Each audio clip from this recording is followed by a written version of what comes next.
तो इस लेक्चर में हम समझेंगे कि इंडस्ट्रियल ऑटोमेशन क्या होता है, इंडस्ट्रियल ऑटोमेशन की कौन कौन से कंपोनेंट्स होते हैं और अगर हम इंडस्ट्रियल ऑटोमेशन यूज करते हैं तो इसके कौन कौन से फ़ायदे हैं। तो आइए सबसे पहले समझते हैं इंडस्ट्रियल ऑटोमेशन। इंडस्ट्रियल ऑटोमेशन दो शब्दों से मिलकर बना है। पहला है इंडस्ट्रियल और दूसरा है ऑटोमेशन। इंडस्ट्रियल का मतलब होता है रिलेटेड टू इंडस्ट्री और ऑटोमेशन का मतलब होता है किसी काम को कंप्यूटर या मशीन द्वारा किया जाना, जैसा कि हम पिछले लेक्चर में समझ चुके हैं। तो इंडस्ट्रियल ऑटोमेशन में इंडस्ट्री में होने वाले काम जैसे किसी प्रोडक्ट की manufacturing, packing, testing, supervision, sorting और डेटा कलेक्शन, ये सारे काम कंप्यूटर, कंट्रोल सिस्टम, मशीन और रोबोट की हेल्प से किए जाते हैं। Components of industrial automation.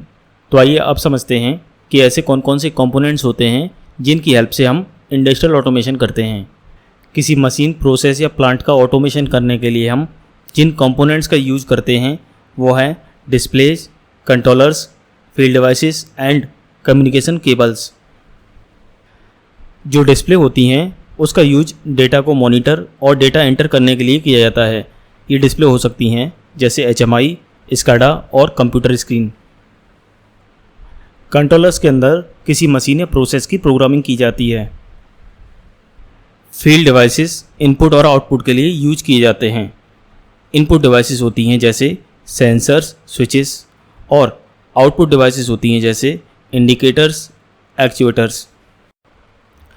Communication cable का यूज इंडस्ट्रियल ऑटोमेशन में यूज की जाने वाली जो डिवाइसेस होती हैं उनके बीच कम्युनिकेशन कराने के लिए किया जाता है, जैसे PLC और HMI का कम्युनिकेशन। तो आइए अब जानते हैं कि इंडस्ट्रियल ऑटोमेशन यूज करने के कौन कौन से फ़ायदे हैं। तो जब भी हम किसी काम को करने के लिए मशीन या ऑटोमेशन की हेल्प लेते हैं तो एक तो हमारा काम आसान हो जाता है और दूसरा जल्दी हो जाता है।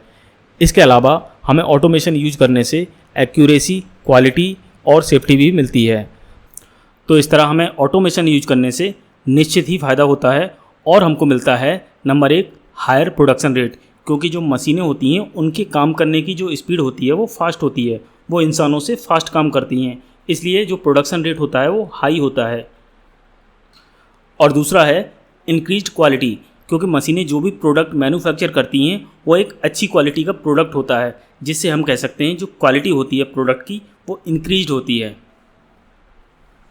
तीसरा फ़ायदा है सेफ्टी। तो इंडस्ट्री में बहुत सारे एप्लीकेशंस ऐसे होते हैं जहां पर ह्यूमन को एंटर करने की परमिशन नहीं होती है, क्योंकि वहां पर एक्सीडेंट होने का चांस होता है। ये एप्लीकेशन है जैसे कोई cutting application, press machine and robotic welding application.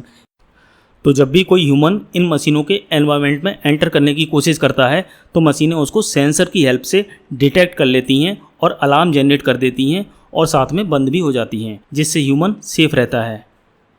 चौथा फ़ायदा है एक्यूरेसी।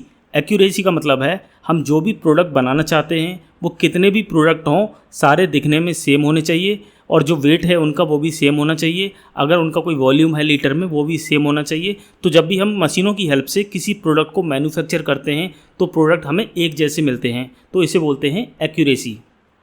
और पांचवा फ़ायदा है कॉस्ट। इंडस्ट्रियल ऑटोमेशन यूज करके जब भी किसी प्रोडक्ट को बनाया जाता है तो उसके बनाने में जो कॉस्ट आती है वो कम हो जाती है। तो आइए अब बात करते हैं डिसएडवांटेज ऑफ ऑटोमेशन। वैसे तो ऑटोमेशन के इतने सारे फ़ायदे हैं कि हमको नुकसान को काउंट नहीं करना चाहिए, फिर भी अगर नुकसान की बात की जाए तो वो है अनएम्प्लॉयमेंट। ऑटोमेशन से अनएम्प्लॉयमेंट बढ़ता है क्योंकि ऑटोमेशन में ह्यूमन को मशीन से रिप्लेस कर दिया जाता है।